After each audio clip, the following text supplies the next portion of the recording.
Aku besok akan ke rumah kamu untuk membayarkan uang yang aku utang dari kamu. Itu adalah pesan yang dikirimkan Jati pada wanita berhijab yang menolongnya.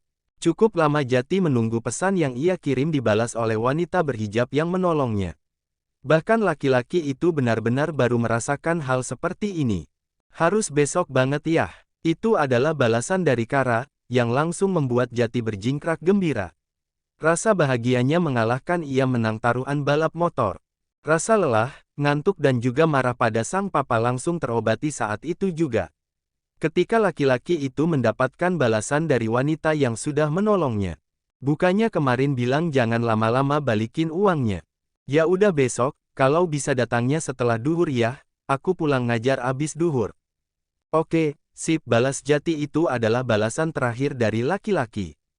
Tapi gimana kalau nanti papa dan mama tidak merestui aku dan Kara ya?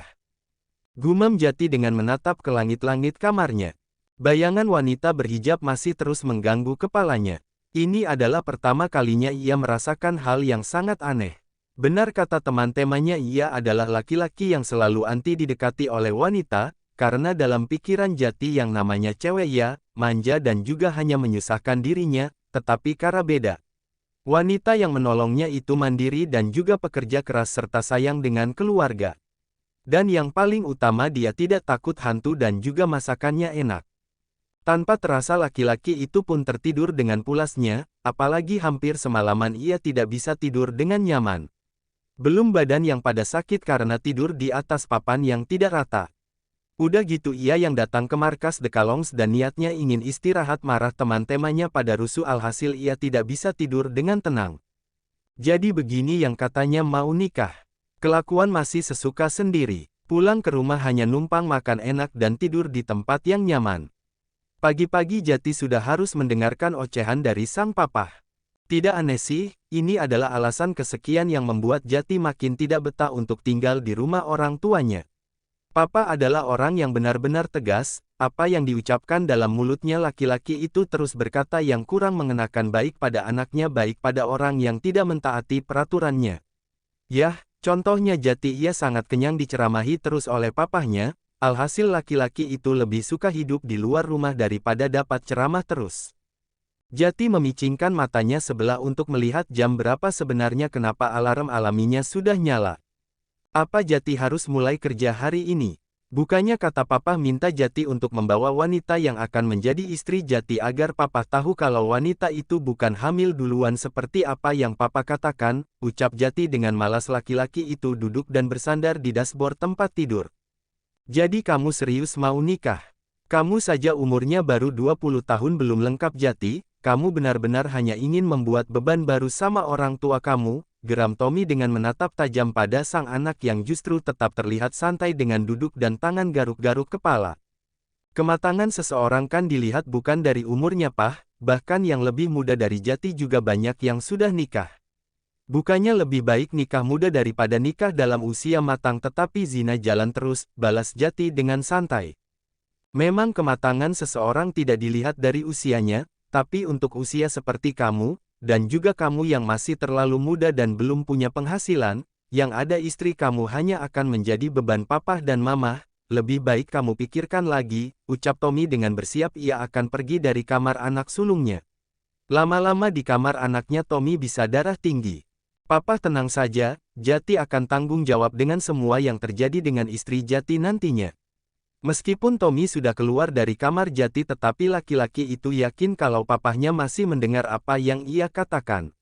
Sedangkan ia yang melihat kalau jarum jam masih menunjukkan waktu yang masih terlalu pagi untuk bangun pun, memilih untuk tidur kembali. Urusan nanti papa atau mamahnya ngomel lagi, laki-laki itu sudah sangat hafal dengan kebiasaan sang papa yang selalu ngomel itu. Jadi ia akan kembali tidur, dan omelan bisa dipikirkan nanti. Dasar anak tidak tahu diri, papa heran sama anak itu, bisa-bisanya dia berpikiran kalau mau nikah usia saja baru 20 tahun, dan juga belum punya pekerjaan, tapi malah mau nikah, gerundel Tommy begitu turun dari lantai 2. Siapa yang mau nikah Pah? Tanya Iren dengan menyiapkan bekal untuk kedua putra dan putrinya sebelum nanti ia dan suami juga akan bekerja. Siapa lagi kalau bukan berandalan itu? Jati maksud papa. Emang yang dia katakan semalam benar kalau ia akan nikah? Tanya Iren lagi, wanita parubaya itu pun sama berpikir kalau Jati hanya iseng seperti jatuh cinta seperti halnya anak muda pada umumnya atau sering disebut dengan istilah cinta monyet. Taulah, nanti katanya dia bakal bawa kalaunya ke rumah ini, Papa jadi penasaran kayak apa sih wanita itu. Paling juga wanita itu hanya ngincar harta anak itu dan numpang makan pada kita. Ya udah biarkan kasih kesempatan dia bawa cewek itu ke sini. Kalau kita setuju lanjutkan, kalau tidak ya kita bisa minta Jati akhiri, toh kalau anak itu tidak benar-benar hamil harusnya mau meninggalkan Jati, ucap Iren agar sang suami tidak uring-uringan terus. Pukul 10 pagi Jati kembali meninggalkan rumah mewahnya dan bersiap akan kembali ke desa di mana Kara tinggal. Ah, aku mau cari cincin dulu deh. Jati pun lebih dulu mengunjungi mall terdekat dari tempat tinggalnya dan langsung menuju toko emas terbesar. Sebuah cincin dengan mata berlian pun diambil oleh Jati, tidak terlalu mencolok dan itu sangat cocok untuk Kara yang selalu tampil sederhana. Bukan hanya cincin, laki-laki yang sedang kasmaran itu pun memilih mampir ke sebuah toko kue yang terkenal untuk ia bawa sebagai oleh-oleh dari calon kakak ipar untuk adik iparnya, dan dari laki-laki tampan yang akan menjadi menantu untuk Abah. Setelah laki-laki tampan itu membawa 2 paper bag yang berisi cake dan mengantongi sebuah cincin dengan harga yang cukup fantastis. Ia pun kembali melanjutkan perjalanan agar segera sampai di rumah calon pujaan hati.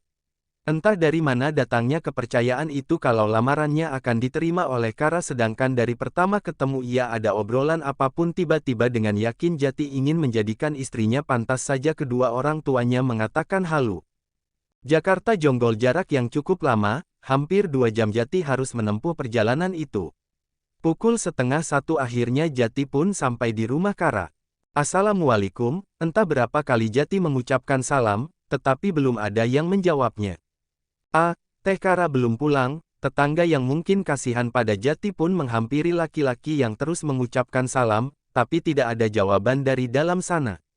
Abah, Deva dan Diki juga belum pulang ya Tan? Jati bingung sendiri mau panggil wanita yang tengah gendong bayi dengan sebutan siapa. Diki, masih sekolah.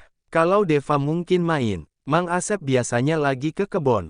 Jati pun lebih baik nunggu di balai rumah yang sangat dingin, biarpun rumah Kara sangat sederhana, tetapi laki-laki itu sangat betah di tempat itu, selain tidak bising juga udaranya adem. Jati bangun. Jati yang merasa kalau badannya ada yang menggoyang-goyang pun memicingkan mata, wanita cantik ada di hadapannya. Teh Kara sudah pulang. Rumahnya adem banget sampai ketiduran lagi. Entahlah matanya terbuat dari apa padahal baru saja bangun sudah tidur lagi. Kalau mau tidur di dalam, ucap Kara dengan meletakkan sayuran yang ia bawa di kantong plastik besar. Ingat itu hanya tawaran basa-basi. Mana mungkin Kara membiarkan Jati masuk ke rumah sedangkan di rumah Kara hanya sendirian. Enggak, orang kesini mau ketemu kamu masa malah tidur. Ngomong-ngomong Deva dan Abah kemana? Tanya Jati dengan basa-basi. Sebenarnya dari Jati datang ke rumah Kara banyak tetangga yang melihat seolah tidak suka, tetapi laki-laki itu tetap cuek saja. Abah di kebon, kalau Deva biasa paling main.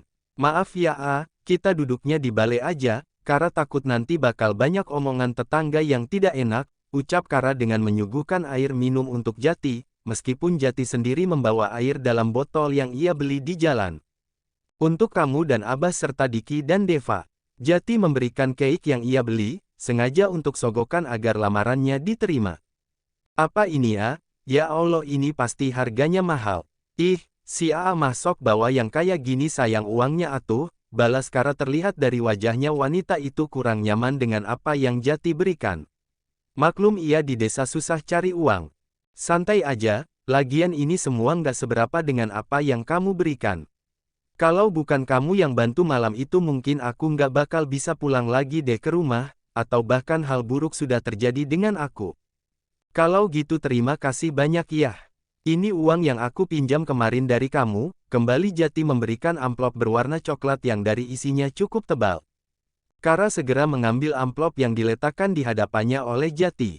Ya Allah, Jati, ini bukan uang yang dipinjam dari Kara. Wanita berhijab itu kembali menyodorkan uang yang bagi Kara terlalu banyak. Tidak apa-apa Kara, aku ikhlas. Jati kembali menyodorkan uang yang totalnya ada 10 juta. Bayangkan saja Kara meminjamkan uang 150.000, tetapi dikembalikan 10 juta, bagaimana wanita itu tidak langsung kaget?